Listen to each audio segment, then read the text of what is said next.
What is going on, WCC? It's your boy EL.CIBERNETICO coming to you live from beautiful, hot, sunny, and I do mean hot, sunny California. 95 degrees tonight in Southern California. God damn! Somebody opened the goddamn fucking window or something. Fucking sticky, icky up in here. Ladies and gentlemen, joining me tonight. Last week, he did a fucking awesome job. Ladies and gentlemen, please welcome, and soon to be, the permanent host of the main event, Mr. Doug Barrett. Doug Barrett, how you doing, sir? Oh, I feel great. You know, I think I just woke my neighbors up after you said I would become the current host. So, sorry, next door neighbors, not. Ladies and gentlemen, join me, Mr. Thursday Nights himself, all the way from Dallas, Texas, Big Red. What's going on, bro? What's going on, brother? Chilling, bro, chilling. Is it hot in Texas? Because it's fucking hot in Cali. It's always hot in Texas, hell. Ladies and gentlemen, all the way from WCC, Colorado. That's right, Mr. Omega King himself. And if you don't know what I'm talking about, all you got to do is go to facebook.com/group/Wrestling Commentary Central. Add us on Facebook and check us out on WCC Bro. Mr. Captain Ron himself. Captain Ron, what's going on, bro? Oh, man, I envy you guys. We had triple-digit degrees literally earlier, and now we have rain, and the entire, neighborhood is just completely powered out. So now I'm sitting in the car trying to at least have some kind of sanity. Oh, damn. Also joining us tonight, please welcome the lovely Miss Kara. How you doing, Kara? Hey, everybody. You know, you guys seem to have the horrible weather. It's all nice here. We've been having, really bad, hot weather, but now it's just, nice and calm and nothing's going on. Oh, my. That's what she said. Hello. Ladies and gentlemen, Monday Night Raw started very interesting, but then again, it went to a little twist. Daniel Bryan going up against Randy Orton, in which some WCC members are calling it now the match of the year. Really? My ass. I wouldn't go that far. I mean, it was a good match, but I wouldn't call it match of the year type. I mean, Wait. We're still in June, right? Yeah, let's talk about match of the year candidates when we get to fucking November. Oh, wow. There we go. Doug? Too soon, Doug? Too soon. Way too fucking soon. That's like people saying, the Cleveland Cavaliers will win the NBA championship next year, dumbasses. Whoa, man. Easy crowd. Easy crowd. Easy, people.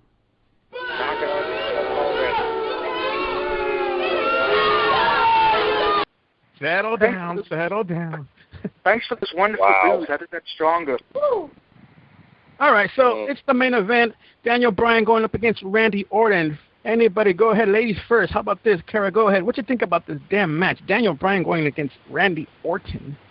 You know, I am not a fan of rematches, and this is something, we've seen for, day after day pretty much, for the last 2 weeks. And to me, this match wasn't any different, except, it actually ended with Bryan having an actual win over him. Honestly, I mean, it was really good. It showed a lot of the talent of Daniel Bryan, considering I don't like him, but it showed a lot of talent out of him. And, I mean, it did that, but I just really hated it based on the fact that it was a rematch, times 4. All right. Not bad.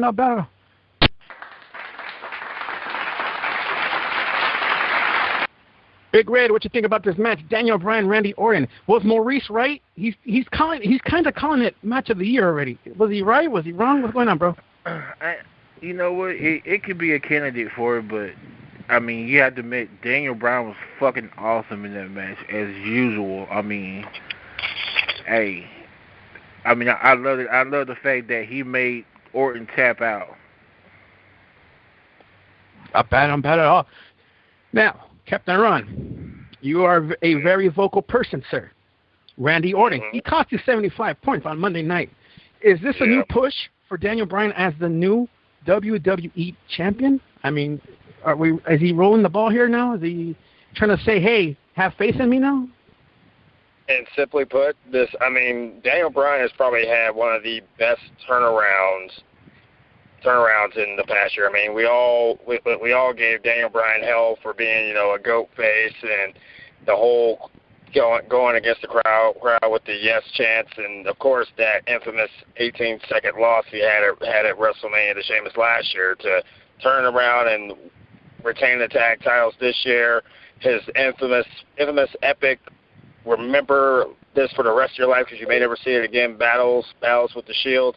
Daniel Bryan has literally been the guy. I mean, they want to sit here. I mean, I know there's a couple of little jobbers out there, IWC, that are going to literally be going off like there's no tomorrow about the fact that, oh, no, Randy Orton tapped out to Daniel Bryan. Shut the hell up about it. Daniel Bryan is definitely becoming that real deal. He is showing that pretty much flat out he can take on anybody at any given time. And honestly, I could see Daniel Bryan being WWE champion based on what we have seen so far, and the fact that you make Randy Orton, who pretty much has handled a lot of submissions, you make him tap out on Raw in a street fight where pretty much everybody's expecting you to literally just fade away into the sunset. No, Daniel Bryan's star is getting brighter and brighter.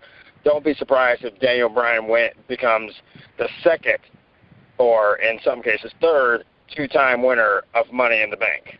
Wow. There it is. The man of 2000 holds Doug Barrett, a.k.a. the WCC champion. What do you think about what Captain Ron said? Everything he's saying, is it true, false? Do you agree with them? Do you disagree with them? What's going on, bro? Now, sometimes me and Captain Ron, we don't agree on things. Right. I think everyone should start looking outside right now for me, because I 100% agree with Captain Ron on everything he said. But I'm going to take it one step further. Uh-oh. Last year was known as the year of CM Punk. This year, when SummerSlam starts, or possibly even at Money in the Bank, it will be known as the year of Bryan. Oh, wow. Year to go. That's what's up. Lame. Oh, we heard a lame back there. We heard a lame. Lovely Carol, what's going on? Okay, so, honestly, I don't understand the hype of Daniel Bryan.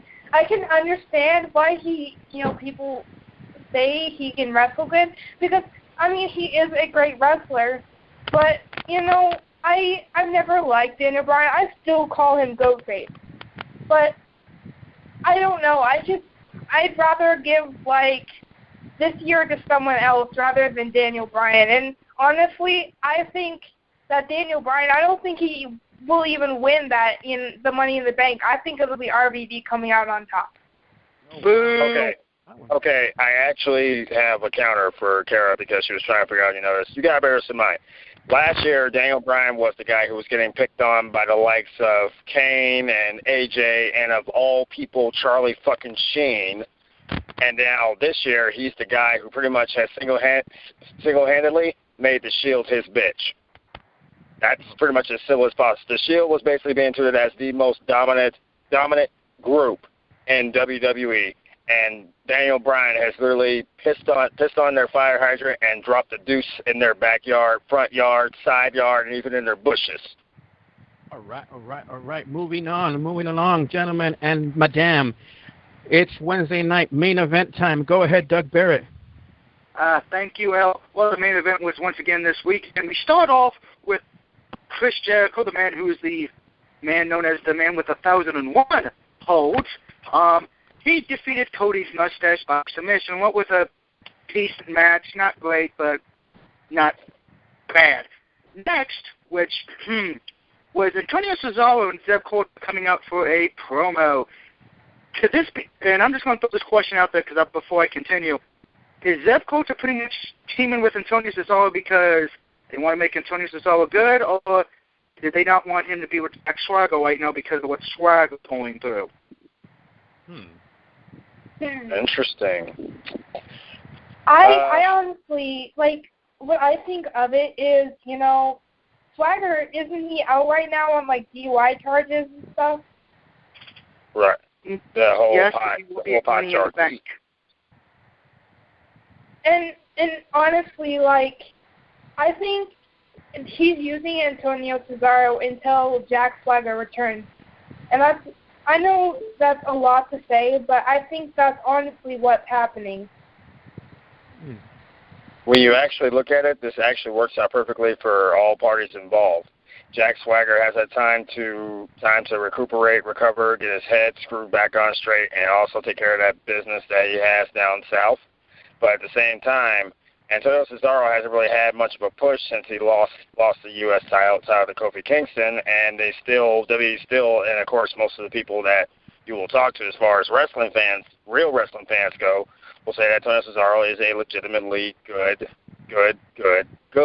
wrestler. So in all fairness, having them paired up with Zeb Coulter might actually help Antonio Cesaro possibly get that bigger push, and maybe, just maybe, won't say it will happen anytime soon, but then again it might. This may be that push that will put Cesaro into that main event status, because they were really thinking about it, but they're still not sold on it. So maybe having Zeb Coulter in his corner may be something that works to his advantage, and even if they decide to re-amp up the tag team division that has been kind of dwindling as of late, Swagger and Cesaro as a tag team could be flat out unstoppable. We already know how strong Antonio Cesaro is, but we also know exactly just how dangerous Jack Swagger has become. So they're not giving up on Swagger just yet, obviously, just because of the fact that they've put him in something that's literally changes people's lives. But at the same time, Antonio Cesaro could see himself down that road, basically going after the U.S. title, the Intercontinental title, hell, even basically getting that push to go after the World or WWE title. Right now, at this point, the sky's the limit for Cesaro if he can take advantage of the opportunity. Hence why Zeb Coulter's in there, because he's pretty much a man. Ever since Swagger united with Coulter, Swagger's career took off, except for that one little 420 break he took. Mm-hmm. All right. Well, after that promo, we had Christian, Mr. Captain Cajun. Yes, I said Captain Cajun. If you don't like it, go fuck yourself. Taking on Dean Ambrose. Dean Ambrose would lose this match by disqualification. Now, it was a non-title match. Now, afterward, of course, the rest of the Shield beat down Christian. Then the Usos came out, which is why we saw that six-man tag we'll talk about later when we get to SmackDown. But does it feel like Christian's being said to try to win the U.S. title at, I want to say, SummerSlam? You look at Christian's career up to this point. A well-accomplished tag team champion with Edge, a very successful Intercontinental champion, a guy who was world champion, a guy who pretty much was one of the last ECW champions. In fact, he was the last ECW champion on a pay-per-view. If you remember Royal Rumble a few years back in ECW's final death days, Christian. They could literally use this to their control, because now that Christian's 100% healthy and 100% back and ready to get back on the ball. What a better rivalry than to have Dean Ambrose, who literally has been, that guy who many people thought was being punished for whatever the hell it was, who's been stuck with matches with Kane and Bryan and Sheamus and Cena and Ryback. Now you get Christian back, which basically gives them another guy to throw into this whole Shield situation. I could see it. I can honestly see Christian battling Dean Ambrose at SummerSlam in the event that neither man, or hell, even if both men end up walking out of Money in the Bank with those briefcases. I could see if either one of them sits here and walks out with the briefcases, one of them is going to end up being U.S. champ after SummerSlam. I need to kind of like these on the conversation of Christian is, I remember, when he debuted back in 1998, and he was fucking phenomenal, and he's had an amazing career, and I mean, as short as his IC run was, he had it, but this is the one concern I have about it is the one thing that I've noticed with, him being around is, the last run he had, that he wasn't even there for like a couple, 2-3 months, and he was out on injury again. So I don't know what they're doing exactly with him to, have him return and then pretty much go back out on injury. But I hope this time, he does stay around longer and, he doesn't get injured as fast. And I would think that since, Dean's pretty much one of the bigger ones that they've been talking about since he's connected with the Shield and all, that, this could be another big booster for Christian. I mean, not only would it help him, but it would also push Dean Ambrose, who's, in some way a newer talent to WWE.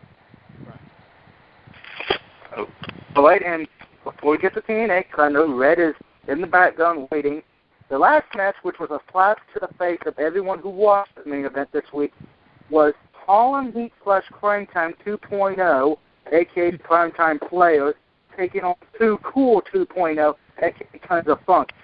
I don't get why they put these four jackasses, I do love A-Train, a.k.a. Tensai, a.k.a. Albert, if I said his other names, if you don't like it, fight me, as the main event when you had Jericho and Christian, Dean Ambrose, and all that ahead of it. That's a slap in the face to me.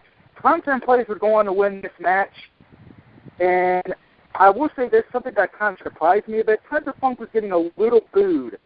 Not a lot of booed, but a little booed, so who knows what's going to happen there, but this was just a travesty, and it gets my vote, and we'll win the worst main event of the week. Oh, wow. Well, that one's pretty much given. But for one, to answer your question of why the fuck these guys were in the main event, it's simply put, main event is on Ion Television. Who the hell in this room? Honestly, I'll be honest. I don't watch WWE program between Tuesday and Thursday. I'm usually reserve those nights for other shows that pretty much deserve it. I'm not alone. Ion Television. Who watches that? Who actually, honestly, in this room watches Ion Television besides WWE main event? I remember when main event was actually good, where they would have, the crowd participate, where it would be just tons of shocking surprises. See, that main event was good because it was Saturday night. It was full of action. There wasn't all this other god-awful bullshit. They actually had the right people in the right places at the right times. But I will actually agree with Doug Barrett on this one. This is not my idea. If you're going to have a show called The Main Event, at least make the main event watchable. They'll have people sitting here literally flipping over to Veep on HBO, or for that matter going through their on-demand to watch the last episode of True Blood or Dexter, just so you're trying too damn hard to get people to actually watch the show, but you're not giving them anything to watch it with. I'm surprised this show is honestly still on, in all fairness, because it's not really living up to that big hype. If you want to live up to that big hype, throw something at them that they haven't seen yet, like say Christian versus Dean Ambrose in the main event, and the Shield coming out, and the Usos coming out. That should have been your main event. And then once Sons of Funk came out, once they started doing a little getting jiggy with the thing, just instantly just grab the remote, change the channel, go watch Family Guy or something, because I'm pretty sure Meg is going to have something stupid to say, and of course those three infamous words, "Shut up, Meg," are going to be popping out. Oh. I have to agree. Moving right along, switching channels over to Spike TV. Man, here we go.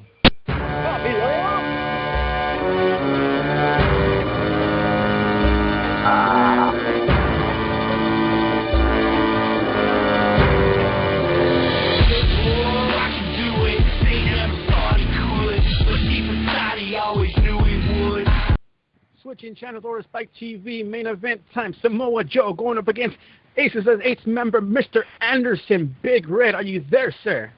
Yes, sir. Samoa Joe finally has a surprise for all of us. Man, this was an excellent match. I mean, I love watching Samoa Joe go at it, and Samoa Joe picked up the win, making him tap out to the clutch. And I'm like, oh, that's what's up right there. Picking up 10 points for the Bound for Glory series. As Ace and 8 members, Doc and Nux tried to get involved. But no other than the main Mafia members, Kurt Angle and Sting comes out to aid Samoa Joe, helping him out, keeping Ace and 8 from getting involved in the match. After the match is over, Sting and Kurt Angle gets in the ring, and they're congratulating Samoa Joe. All of a sudden, they give him a hug and reveal that Samoa Joe is the next member of the main event Mafia. Mafia. Damn. And not only that, they hand the brother a suit, because you hanging with the main event Mafia, you gotta dress fly. You gotta be fresh. You have to. And you're gonna like the way you look. We guarantee it. Oh, let me rip into this, please. I'm begging. I'm on my hands and knees begging. All right, Doug, get up, Doug. Oh, thank you. And ladies and gentlemen, before I continue, WCC and the main event, they may not agree with what I say on the following. This match did not hold my attention whatsoever, okay? It was pretty much Mr. Injury, taking on the Samoan State Puff Marshmallow Man, okay? Oh, Samoa Joe's a big fat ass, if you ask me. And I'm just going to say this. With Samoa Joe joining the main event Mafia, all they're missing now is the token black guy, and then you got TNA's version of the Ghostbusters. Hey, now. Womp, womp. Wow, that's really mean, man. Discretion is advised. I warned you. Completely ignored. I warned you. Okay. Ladies and gentlemen, pay no attention to that. Dibs. Like, Let me honestly, take 'em. my Let opinions me are like, take 'em. All right, ladies first. Go ahead, Kara. Just lay it on them. Go ahead. honestly, my opinions are quite opposite as yours. That's really fucking harsh. Like, I mean, I may be the only one here, but I'm an Aces and Eights person. I love the Aces and Eights. Uh-oh. So then I'm watching this match, and I'm like, it's a really good match, because I like Samoa Joe too, because that man, he could put in any submission. He's pretty much like a Daniel Bryan of TNA, except with less submission maneuvers. But I like this match because, first off, it didn't end in a draw like his last match. And this match, I think it was overall really amazing because, it brought out the talent in both of the superstars. And, the last match, I admittedly say, I didn't like the match with Anderson last week as well. But I see this match, and it was freaking amazing. And the ending result just the same. Of course, with Aces and Eights pulling their usual shit, it still was pretty good for what it was. But it didn't shock me that Samoa Joe came out and he joined the main event Mafia, because if anyone remembers, after, several of fighting against them, he did eventually join in the first time. So he may not be original, but he's damn close to one of the original members. So that's all I have to say. Not bad. I Go ahead. just want to clarify before anyone rips on me because I hate Joe. Uh-oh. El, we know how you feel about Edge. Yes, I feel the same way with Joe, okay? Because Joe knows this, because I told him on Twitter I don't like him because of what he did outside the ring a few years ago at a fan fest he did. Oh, what did he do, if you don't mind me asking? Okay, well, you know how fans like to get autographs and all that. I mean, we would all love a wrestler's autograph, right? Right. He tells a 9-year-old kid to, fuck you, I'm not signing an autograph because you're wearing a Christopher Daniels T-shirt. Oh. That pissed me off. It should not matter if he's wearing a T-shirt or not. He wants an autograph, you give it to him. Exactly. Okay. The only reason I'm agreeing with you on this, and I'm not being a smartass, I'm only agreeing with you on this is because it's a kid, dude. I'm a sucker for kids. Of course. If it's a kid, cool. Go ahead, sign the shit. If it's a fucking 30, 40-year-old guy bitching and crying, then, dude, tell that motherfucker to fuck off then. But, dude, it's a 9-year-old, man. Come on now. In all honesty, Edge probably would have told him to fuck off, but unfortunately he retired before he became a wrestler, and that wrestler who basically would have been crying, bitching and moaning about not getting the autograph, his name is Ryback. Oh, wow. Woo! Yeah, I'm going. But, now that I got that little pile out the way, Doug, I hope you're sitting down. Uh-oh. No, I never sit down. Okay. Yeah. Sit down, grab yourself a pint, because we're gonna sit here. We're gonna try. I'm not gonna convert you into a big giant Joe fan, but I'm at least convert you into a, this match for what it was worth was actually worth it. You sit here and you look at all the events of that night. The night started out with Sting and Kurt Angle coming out, the main event Mafia. And just for you, Doug, I have been literally hunting down the original theme of the main event Mafia. I'll be putting that up on WCC Brawl hopefully before the night is over. Just for you. Ooh, I love it. Good. Second, you look at basically everything that's been pretty much said involving Sting and Angle and the Mafia. The whole point of it was basically simply put, the minute you found out what that main event was, you should have seen it coming a mile away, because you got Bully Ray and Ace running around Baxter here asking, hey, did you talk to Sting? Hey, did you talk to Angle? Do you got anything to do with this whole main event Mafia mess and everything else? That literally, the fact that you knew that Samoa Joe was facing Mr. Anderson, you should have known flat out beyond a shadow of a doubt that it was going to be Samoa Joe. But they were throwing curveballs at you when they basically had Bobby Roode getting ready for his match with Magnus, which, for the record, was a pretty damn kick-ass match, and I loved the fuck out of that ending. Right. In all honesty, when Bobby Roode sat here and he stopped for a minute and he looked back and he smiled, and then Angle and Sting smiled, everybody was shaking their heads. Bobby Roode is that guy, because they were always implementing former world champions. They're still kind of sticking to that, but at the same time, it actually looks perfect when that ending came about, because who better? They're not going after titles right now. They're making sure there are two reasons. One, that Aces and Eights falls, and two, that Bully Ray loses that title. You look at pretty much this entire roster, and not a single member of these guys, and you have all this in common. When Samoa Joe was getting attacked, nobody came out and really saved them. They were basically fighting for themselves. Sting, same thing. Kurt Angle, same thing. So this Mafia is all about basically protecting the family. You get to the match, and Aces and Eights pretty much is coming out. Of course you're going to have basically Sting and Kurt Angle come out, because the whole point of the night is these guys, as much as they're sitting here recruiting, they want to beat somebody's ass, which is what made this whole night. But when it was so clear and it was all said and done, no matter how much you hate Joe, you got to give the man effort. You don't see many husky Samoans moving around that ring the way that Samoa Joe has, and be able to lock in those submissions and pull off those moves in such a way that even Shelton Benjamin is like, damn! You have to look at it from every single angle. And as far as Anderson goes, I'm still on the fence on why the hell this crippled old Packer backer is in this BFG series, because in all fairness, he shouldn't be in it. But they're letting them roll with it, and they're letting them run with it, which is fine. Do what you do. Have your breakfast and lunch too at the same time if you feel like it. But when it comes down to, out of the two BFG series matches they had tonight, beautiful, perfect, and nobody saw the endings coming. Nobody ever would have expected Magnus to beat Bobby Roode, and damn sure nobody would have expected Samoa Joe to do the impossible. Because 4 years ago, he was fighting these guys, and the phrase is, if you can't beat them, join them. God damn, Ron. Not bad. Should I cut in now? Because I'm sure some more from last week. Go ahead, because we need to talk about what took the main event spot, too. All right, well, I'm just going to say this. As far as for Mr. Anderson, I agree with you on that. It should have been Doc. As far as for Samoa Joe, never mind that shit. Here comes Mongo. Wow. On that note, everybody wants to know who was under that mask. Who's under that goddamn mask? Wow.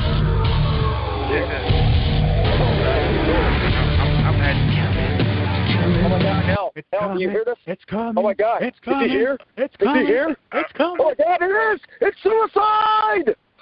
It's Steve All right. All right. What actually took the main event spot was Hulk Hogan's old ass comes out to the ring from what happened earlier with the X Division match between Suicide, Chris Sabin, and Kenny King for the X Division title, which Suicide ended up picking up the win, which he comes out with T.J. Perkins, who's been playing the Suicide character since they brought Suicide back, and has said that somebody jumped him in the back and took his suit, took his ring gear. I want to know who's under that mask. So the guy runs off, and he gave him to the end of the night to come pull the mask off and let him know who he was. So fast forward, they're in the ring talking. He's telling him, "Hey, You need to tell me who you are. I'm going to strip you of that title right now. Pull that mask off, and he's just shaking his head no. So out here comes Bully Ray. He was saying, for once me and you are on the same page, Dad. I want to know who's under that mask too. You know what? It doesn't really matter who's under this mask because I'm the champion. You can't beat me, basically is what he's telling them. And so the guy starts talking and they're using the voice disguise, voice change disguise, and he's letting them know, like, do you really want to know who I am? I'm the same guy that cashed in this title last year to become the World Heavyweight Champion, and I'm going to do it again this year. And he pulls off the mask, and it's none other than Austin Aries. And like, in the look on Hogan and Bully Ray's face was full fucking priceless. They were like, "What the fuck?" Am I the only one that's crazy? You think, like, after I was watching it again, I was like, even when Suicide started talking, I could kind of hear in the voice that it was Austin Aries because the tones almost sound exactly alike. The problem is that if a few years ago, I don't know how many times Austin Aries has actually played the role, if he's ever of Suicide. No, he hasn't. Okay. A few years ago, TNA did a Christmas video, a Christmas promo thing where they were trying to get people to go to, shoptna.com and all that. And at the end of the video, Suicide is actually one of the last superstars shown before, AJ Styles breaks up the brawl. And he comes out and he says, ho, ho, ho. And it sounds exactly like Austin Aries did last night before the switch from the Suicide voice to the voice we see now.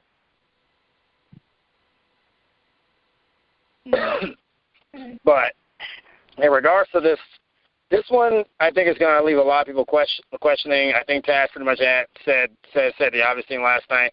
Hogan's going to have to fix this next week because when it comes down to it, Austin Aries is in the Bound for Glory series right now, and now he is the X Division champion, and now it's going to become to that point where option C.2 may come out into fruition. Austin Aries pretty much holds the cards right now. He can either stay as X Division champ, continue through the BFG series, and hope for the best, or he can do the same thing he did last year, cash it in, beat Bully Ray, become world heavyweight champion, and call it a happy day. The problem is that if he decides to cash it in and loses, does this mean that Austin Aries still is in the BFG series, or does this mean Hogan does the unthinkable, which I don't believe has ever happened during the entire series, and takes out a non-injured superstar and plops in somebody else? If they do that, which I don't think is going to happen, because that has the shortest amount of chance of happening. I mean, that has the same chance of Iceman becoming intelligent. If they do that, though, I think the smartest and safe thing, and I know I'm going to get booed for this probably, you put in Chris Sabin, since he technically should have had the title shot to begin with. Actually, that's a good choice, though. What I could see actually happening was, since Austin Aries is still obviously in the BFG series, say he doesn't cash in and goes through the series, it could be very interesting maybe if he won the series and became both the X Division champion and the heavyweight champion at the same time. The problem with that one is that I think pretty much everybody in this room will agree on this one. Chris Sabin got a Raw deal last night. And I think, Doug, you actually touched on this last night about how Sabin literally has been back for pretty much almost a month. He wins the X Division title. He comes back from those two really bad knee injuries. Comes back, wins the X Division title and Ultimate X at Slammiversary, which was apparently the first time it ever happened at Slammiversary. And then ends up losing it in a triple threat on a night where if he had retained it, he most likely would have taken a chance of going for that brass ring because he's never actually, I don't believe he's ever really gotten that chance to go after the world title, even when it was the NWA world title.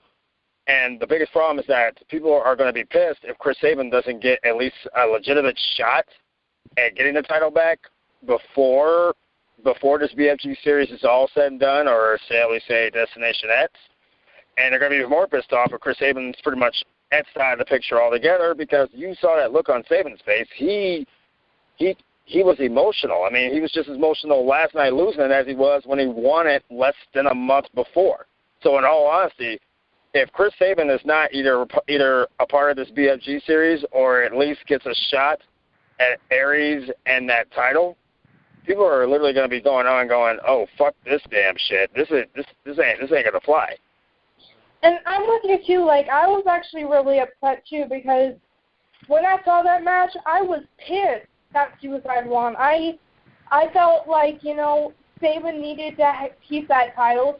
And he's one of those people who hasn't been granted a whole lot in his career. That man, he needed the title. He still needs it.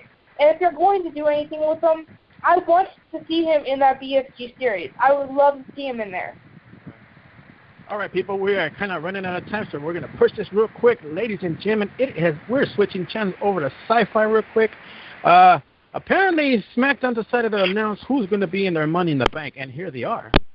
Money, money, money, money, money.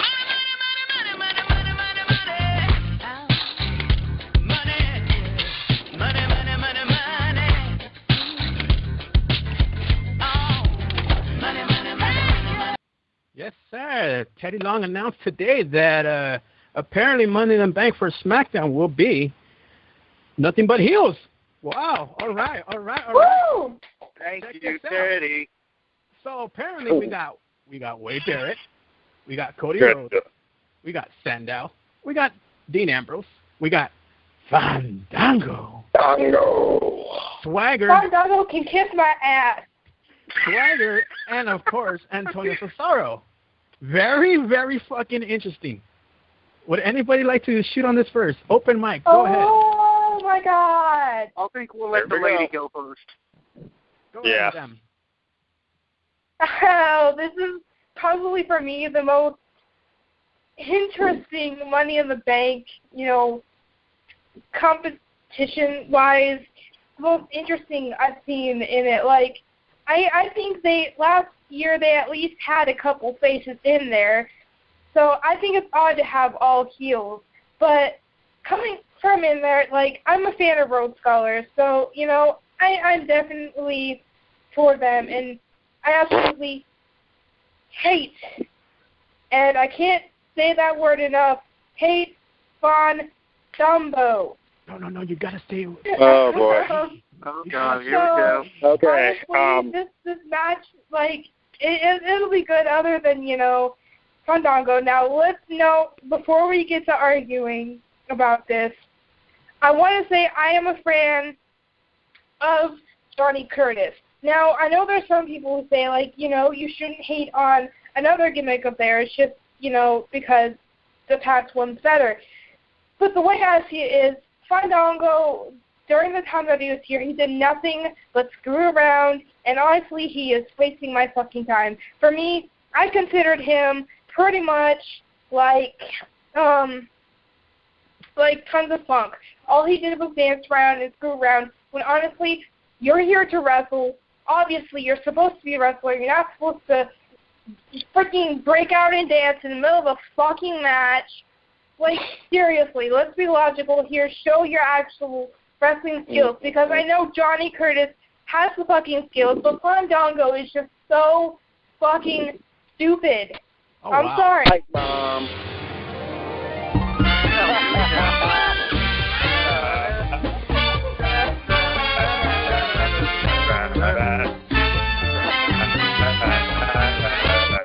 What the hell? All right, you know what?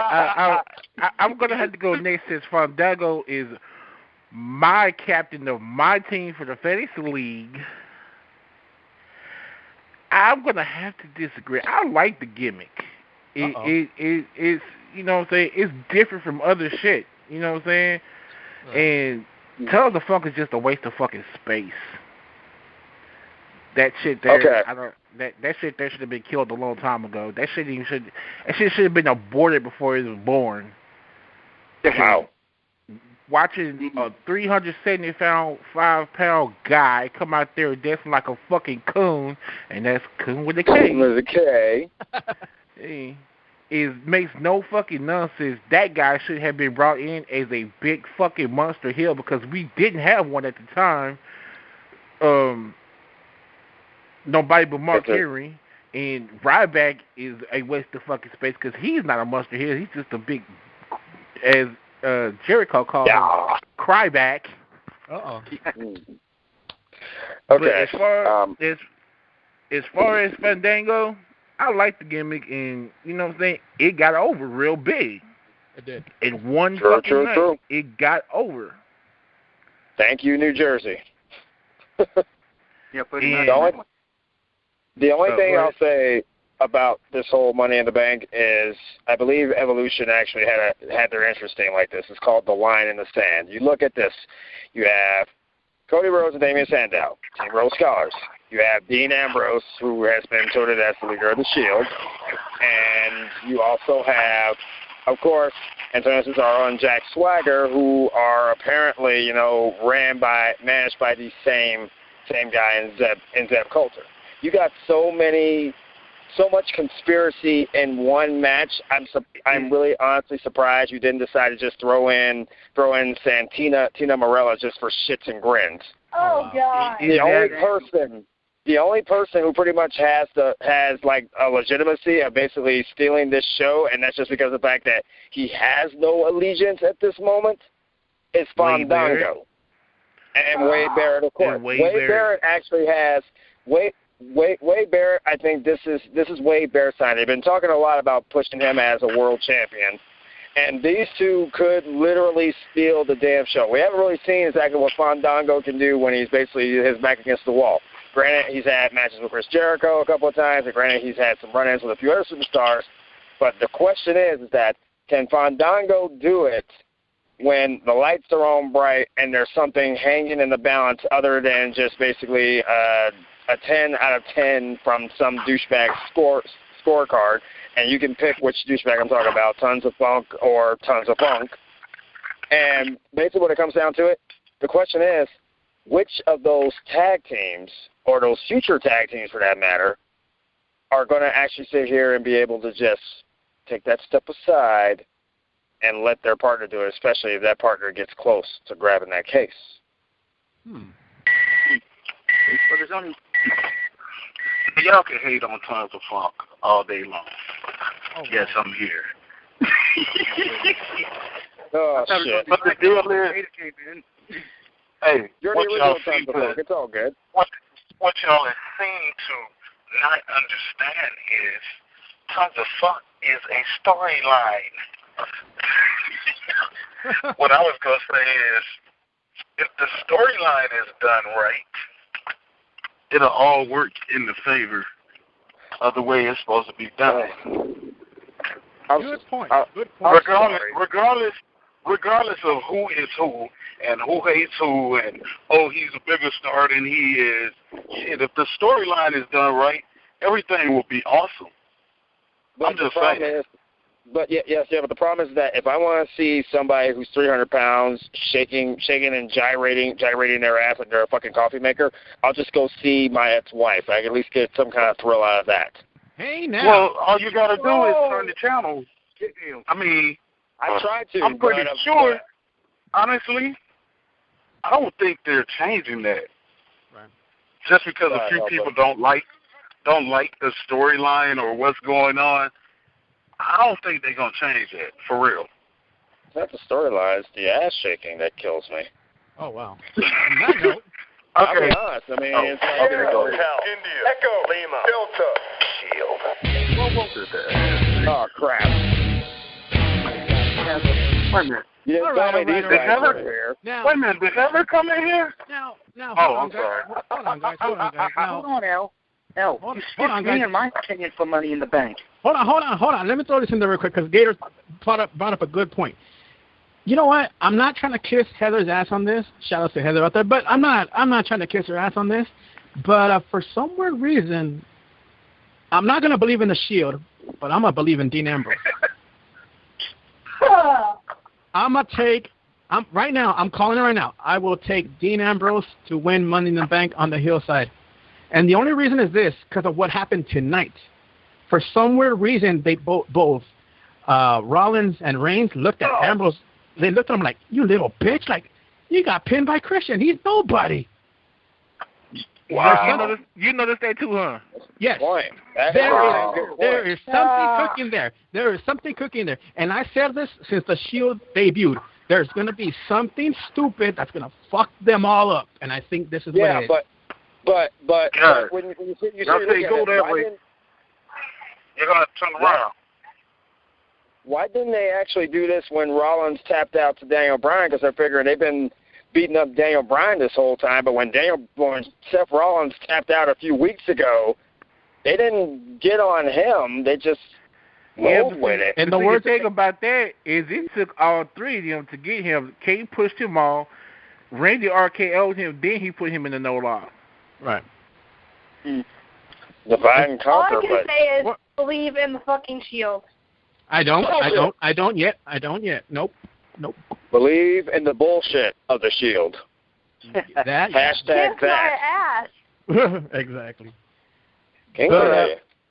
But no, seriously. I mean, there's something fishy going on. I could smell it. It's starting to heat up. And no, it's not my armpits, but it's starting to smell. Dude, something fishy is going to happen with this. I'm calling it right now. This is what it's going to be. I think this is what it's going to be. Dean Ambrose is going to break out of these three. But Doug Barrett, go ahead, sir. I forgot to bring him back on the mic. Go ahead. All right, thank you. Now, since we're on the Money in the Bank, I'm just going to say it right now. Cody Rhodes ain't winning this unless he saves that 70s porno mustache. Jack Swagger's probably about to get the same outfit that Aaron Hernandez is about to get. I'll let you figure out what that is. Come on. Yeah. Fandango's still doing this. Oh, I ain't done yet. I'm about to piss off the Fandango fans. Fandango ain't dancing. He's going, I still got a concussion. Concussion. Amen. Oh, wow. There's only 4 picks in this match. Either pick Dean, Damian, Wade, or Antonio. And I'm looking at it. I'm picking Wade, which I'm sure that surprises everyone under the God's green earth. But my main reason is this. A few years ago, Wade Barrett was supposed to win it before he got hurt by the Big Show. This is the time for WWE to correct that mistake. Survey says, ding. I'm actually with Doug Barrett as Wade Barrett has my fair shot before. Doug Barrett is actually right, even though he's basically kissing his big brother's ass at the very moment, but that's okay. Yep. The bottom line is that, honestly, out of this one, don't expect Sandow to do it. Yeah, you're welcome, Damian. You ain't getting it this year. Antonio Cesaro, they could basically go either way with basically Barrett and Cesaro. So either way, you can basically go with it. But Dean Ambrose pretty much is going to be that guy because when you look at it, I am smelling what the L is cooking. I'm saying it flat out. I'm smelling what the L is cooking. They literally, this is the first time we actually seen dissension amongst the Shield ever. And it took Christian to do it. Dean Ambrose is winning Money in the Bank. And I'm sure Heather will literally go on some crazy off-the-wall 3-hour tirade about it. But when it comes down to it, it wasn't me. It was the one-armed man. And the thing about the win is Christian got him with a weak-ass spear. I'm sorry, I like Christian, but that was a weak-ass spear. Yes, I'm sorry. Was. Yeah. No. We want Dean Ambrose to lose so Heather can cry about it for the next 2 months. She's already crying about the Shield losing tonight. Isn't that enough? Because that's going to be at least a good 3-month floodgate of hell right there. Right. No, it's not enough. Right. Oh. No, I actually have to agree with you guys because I think that Dean Ambrose is going to win, and then I'm probably going to be one of those people that flip shit too. Probably not as bad as Heather, But, like, I mean, like, I'm thinking more logically, like, there is no way in hell that Cody Rhodes is going to win it the way they're treating him right now. And, you know, the one reason that I think Sandow is not going to come and win this, because he and Sheamus are in the middle of a huge feud right now. I think they're too occupied with that, and that's the same reason why I don't think Sheamus will win.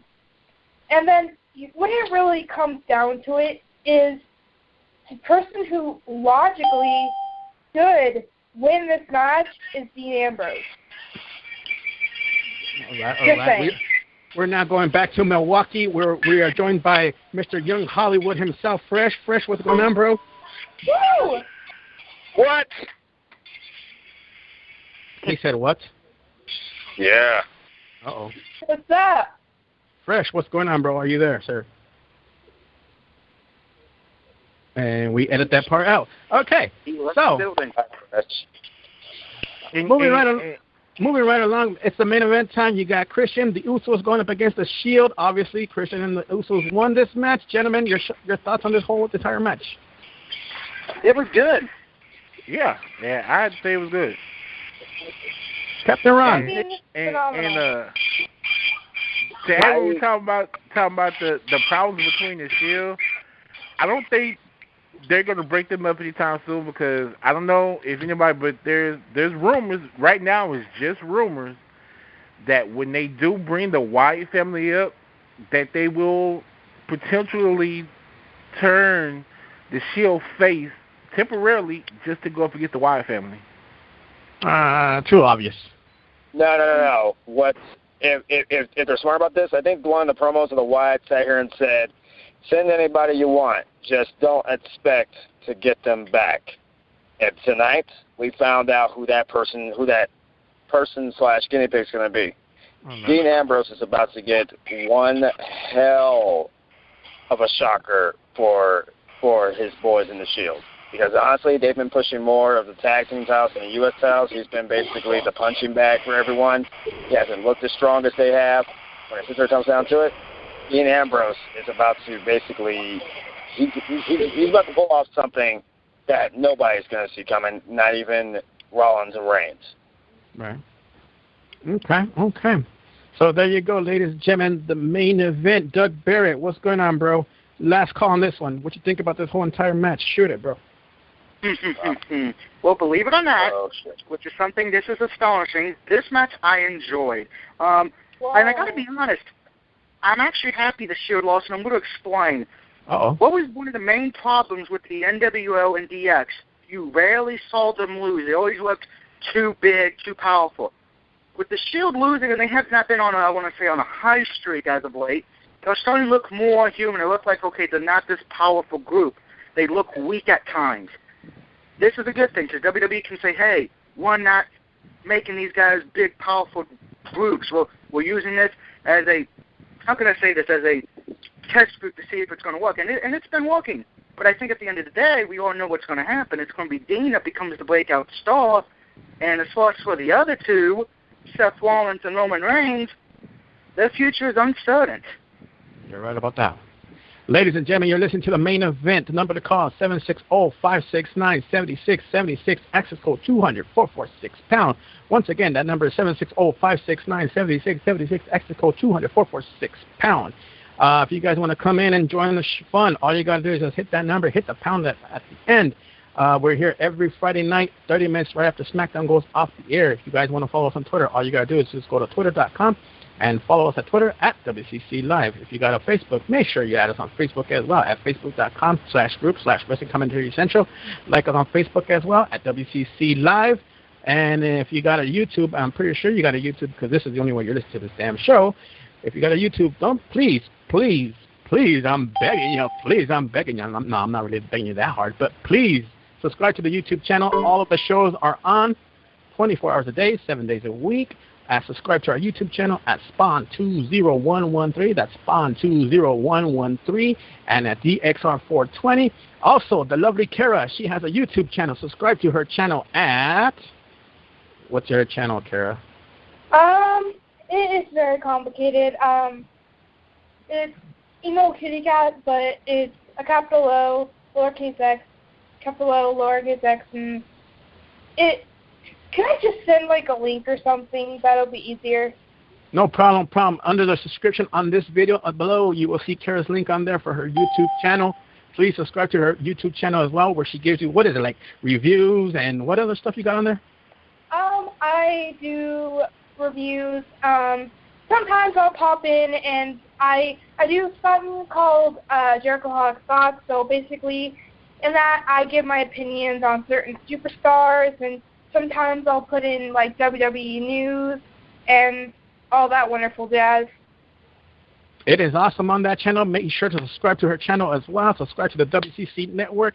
And also, ladies and gentlemen, introducing the WCC champion, the current WCC champion, Mr. Doug Barrett. Doug Barrett, why don't you tell him what the WCC Brawl is all about, sir? Well, thank you, Mr. L of the unit. Pretty much what we do at WCC Brawl is pretty much we put on one hell of an entertaining show. So entertaining that Combat Zone Wrestling wants to steal our stars. Oh, my. Yes, and the IWC fans, they just get pissed off because we do a great show because they know they can't do it. Please come and join us. We'd love to have you either be fans or even come in and fight in the ring with us because it'd be great. And before I get muted again, I'd like to dedicate this episode to Jackie Fargo, who we passed away on Monday. Oh, exactly. Also, we cannot forget, may God rest his soul. May God rest his soul. Please, your thoughts and prayers go out to Matt Osborne, a.k.a. the original Doink the Clown, passed away, I believe, this morning or last night, either one. But still, rest in peace out there, Matt Osborne, the original Doink the Clown. Ladies and gentlemen, WCC reminds you to always support your local indie scene out there, wherever it may be, whether it be a $10 show, $30 show, it doesn't matter. Get your ass to the seats. For myself, Doug Barrett, and the rest of the WCC family, we will see you next week, 30 minutes right after SmackDown goes off the air. And this song is dedicated to Kara because she loves Fandango. Good night!